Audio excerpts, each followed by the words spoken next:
I mean, I think the question is, how is it going to support an inclusive school communities in the future? I think it's actually quite a good time, and I think we're probably ahead of the curve now, because my understanding was that the PACT project came about, which is about dealing with the poverty that came out of the 2008 recession. Yeah. I think as we're looking towards 2021 and onwards, it's a far deeper recession it's going to have to deal with. So I think, yeah, it's although we're kind of late for 2008, I think we're on point for this one. Yeah. I mean, I think you're right. The whole idea behind PACT was to deal with a problem that was pre-existing, that we dealt with, but maybe in a very much a piecemeal way. So it was about thinking about it more systematically. And I think you're spot on, Colin. It's going to be deeper for those that are already experiencing poverty, and it's going to be broader, because I think all the indications are that who is going to be needing that little bit more support is going to broaden the population. So it might be more of an issue in some schools that weren't beforehand. So maybe one of the challenges that PACT's got is it might have been obvious in some schools that PACT had a real important role to play, but it might have more of an important role to play in a wider range of schools. Yeah, I mean, there are not many kind of sort of commentators out there who are talking anything other than the scale of it. I mean, I noticed over the Sunday weekends in one of the Sunday papers, the 2008 recession, it was a drop in 6% in GDP. At the moment, we're sitting at -20. Aye. So it's going to, I mean, and it's not just to say, people living in poverty at the moment. I think the scale of people who are going to enter into it, I think it's been a bit of a spotlight shone on the kind of sort of low paid again. I mean, they're now talking about 1 in 5 furloughed staff ain't going to go back to a job. So that's, I mean, again, I'm saying we're ahead of the game, but I mean, the figures aren't done yet. I think it's huge. And like you say, communities that were kind of lightly affected, I think they're going to get a lot more affected, especially in the kind of low wages, that kind of bracket, people forced into it. And we know as well, Colin, that, if we look at the risk rate, who's more likely to be living in poverty? It's younger families and younger children. So, I mean, with the Scottish Government just now, for example, they have one of their risk groups, the target population is mothers under 25. So the very youngest kids in the primary schools, they're more likely to be in families that are living in poverty. So I'm not saying it's not an issue, inclusive school communities and secondary schools, but it's definitely an issue in the early stages of primary schools. There's a lot of things to think about. I mean, I'm one of life's optimists, and although it's tough times ahead, and let's not kid on about it, it's tough times for many people. It gives you a chance to rethink over things, Colin, as well, because, I mean, one thing that always concerned me, and it might seem peripheral in education, but I don't think it is that idea of involving parents and after schools and involving families in the collective celebration. And I was always concerned that, if I think of my own school, it's a fantastic wee school and it tries its best to reach out, but it was the same faces that went along that were able to pay the extra pennies. Maybe because we don't tend to have these activities, maybe we'll think of different ways of engaging. And if we can get around the digital poverty issues, you never know, it might actually be a more inclusive school community if we manage to reach out in ways that don't require pounds and pence to take part. That might be super optimistic, but I think PACT's got a role to play there in driving forward an agenda to a much more inclusive school community and raising the questions. I think, again, out of all this kind of mayhem in the last 6 months, huge amount of opportunity to do this. I mean, absolutely. You think about, inclusive schools. I mean, in order to be an inclusive school, it kind of meant somebody physically going into the building to participate in something. And that's, I mean, if you're kind of, you're struggling, your clothes aren't as good as they used to, as they are, you're wearing the same clothes, you're not going to go in, you're sort of trapped in that, but you're not going to put yourself in the kind of spotlight to kind of say, look, I'm here to help. I just think, the online kind of revolution, the digital stuff. I mean, I think that's slightly the encouraging thing about the digital leap forward is there's no any new technology that we're using. Like say Zoom, WebEx, Teams, they were always there, FaceTime, they were always there. We're just now using them. And like you say, it's young families who are kind of using them anyway.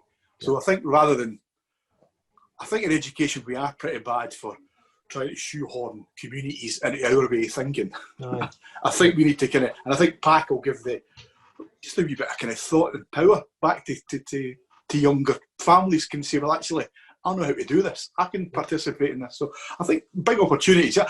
I'm probably more a pessimist than an optimist, but there's some optimism in there.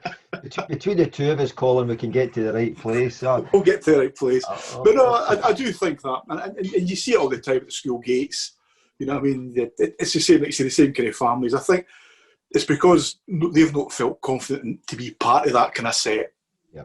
I think, you know, it's about doing, and I think, again, hopefully the PACT can kind of organise, you know, families and young people to kind of say, look, this is my school too. You know what I mean? And I think that's the kind of main thing. And yeah. I know some of the schools when it was in lockdown in the very early stages, they were concerned about laptops and dongles, so they were dealing with that digital poverty. They were saying, right, who needs, and let's get it out to. Yeah. I know it happened in Inverclyde. I'm not sure how far it was in Scotland, but it happened in some authorities. Yeah. So if we've got the means to do that, as in the family have got the means to engage, then thinking of ways, or PACT thinking of really creative ways to build up that sense of community, that inclusive school community, I think could be a big plus. Yeah. Even doing it at university level, you know, we're in our own institution are saying, right, who needs, let's make sure you've got it so you can participate. And that even sends a message out, doesn't it, Colin? It says, look, we know what's required to involve everybody in this. It's a nice symbolic gesture as well as a practical gesture. Yeah. Yeah, but even that's what I think that we've kind of, I think what we've got to try and do, and again, I think the EIS has got a role to play in this with its members, is let's not try and go back to how it was March 2020. Things have changed. Let's not try and change it. Let's look at the digital year. I mean, let's kind of, you know, I think we've got to just look at a bit more. I think hopefully PACT will kind of do that as well, because the rules have kind of changed. And it's not about, okay, we've had a situation, let's get back to the kind of classroom teaching. And we often kind of miss out the fact that, I mean, kids are fairly digital anyway. We just need to give them the resources to be digital. And again, I'm not. Hopefully, I'll edit this out and don't put it in. But there is sometimes a kind of middle class feeling that if you give these kind of families things, they'll just don't do them. They'll play games and things like that. I think that's an absolute nonsense. I think they'll engage with learning. They'll use it in a way that they do it. So I think that again, that's a kind of personal feeling that I've got. Absolutely. I think we need to get over that and just say, no, let's get this stuff out there. Because the other thing is, through the early part of it, I mean, a lot of the stuff out there was Canadian schools anyway. You know what I mean? It's only really now that a lot of schools are getting new equipment in to hand out. So you get, what was it doing in there in the cupboard? It should have been out anyway. And I think, force the hand. Let's get it out to these families. Let's get them there. I mean, what it's done, certainly the digital, just thinking about digital, what it's done is it's forced us to think about, right, what do families need, what do children need in order to participate? And you're right, that question should have been asked already. We shouldn't have waited to a crisis to ask it, but we have asked it. We've got it in place. I think what we need is, we probably need that second level intelligence, right? It's fine to say, right, families need, let's give them, but we've also got to look at, I think, the family environment and how that works. If you're sitting with one kid in a 4-bedroom house, they've got their own bedroom and their own desk, maybe in a bedroom, absolutely no problem. If you're sitting in a wee tiny flat and there's 5 kids, you know, 2 of them sharing a bedroom, we maybe need to think about ways in which, you know, the digital participation can work for all. You know, one laptop to families is not going to work, and even the family events. Now, I'm thinking that, you know, that what happens in Burns Night, are we going to have a Burns Night next year if we're still in lockdown? There are ways we can do it, and there might be ways we can bring more families into it, but we need to use that PACT intelligence, that mindset that's there with PACT, about thinking about, right, how can we ensure inclusion takes place and cascade it out every aspect of school life. Absolutely. I mean, one of the things, and again, I think COVID's kind of shone a bit of light on that one, is the kind of health aspect as well. I mean, healthy kids will learn better. I mean, I don't think you can argue with that in any way at all. But, you know, I mean, the fact that I think you're more likely to get COVID from a poor sort of community. So it's things like that. I mean, these are the big things that everyone has to come together. But I suppose PACT can be a catalyst to kind of start something. Some kind of movement to kind of, you know, and again, and I think that's really the great thing about digital. I know I've sort of spoke about it, but to me, it's just a catalyst to something else. Yeah. If you learn from books and you learn from, you know, just reading things and doing things, that's great. Other people from kind of excluded areas, they'll maybe not do that. And I think if ICT can enable them to kind of learn in a different way, it's almost like, you know, they learn a bit, then they learn a bit more, and they learn a bit, and I think that's the kind of the whole point of this PACT. And I think it's just about self-awareness that I think hopefully PACT can I mean, can be proud. I'm quite passionate about that as well. I mean, I think kids, regardless of where they live, should be proud about where they live. Absolutely. You know what I mean? It shouldn't be a kind of, oh no, look where I live. They should be saying, no, I live it. It's a badge of honour. I mean, they can make it better. They can help their communities. But I get quite passionate that, you know, it's not about making things, you know, fixing something and moving them away. Aye, you know, I totally agree. You know, Colin, I think that's really important. That kind of social mobility message is kind of problematic, because I think the way in which we've sent that across, and what we want to do is we want to broaden opportunity and allow everybody to realise their potential.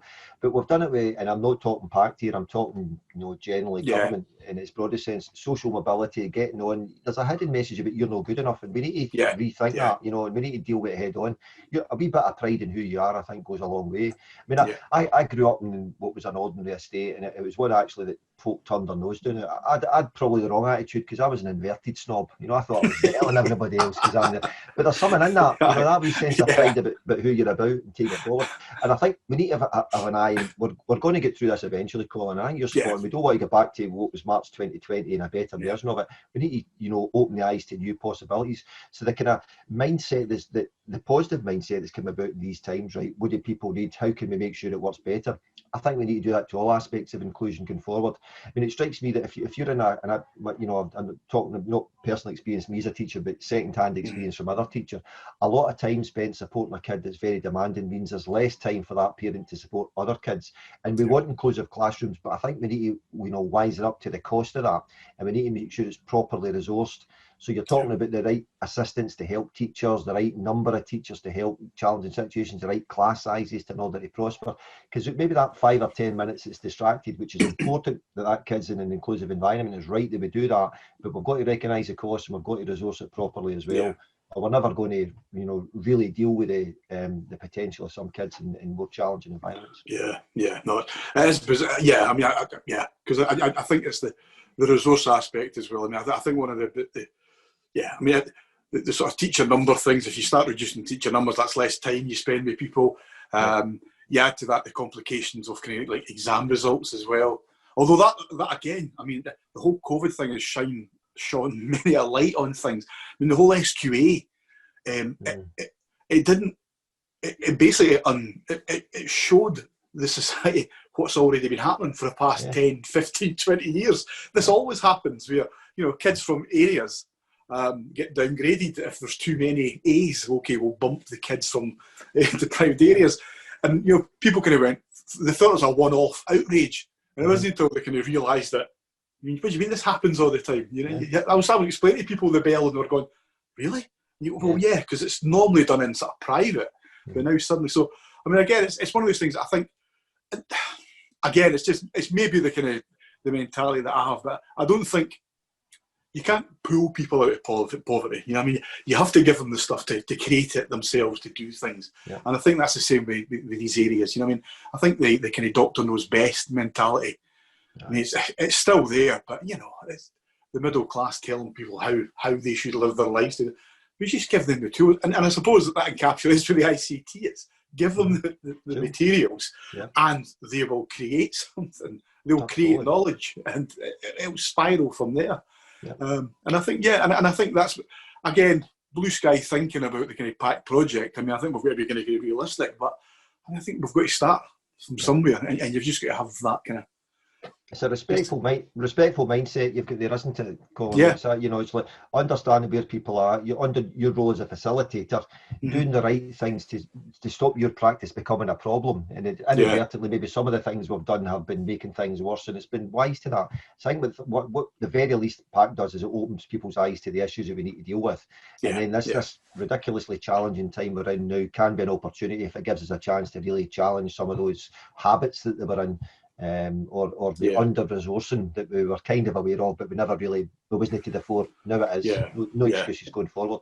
But I think that with the resources, I think with education, it's always been highly politicised anyway, but it's almost been a sort of gradual chip. And I think in sort of higher and further education, when things change, they tend to do it in big tranches with whole departments going.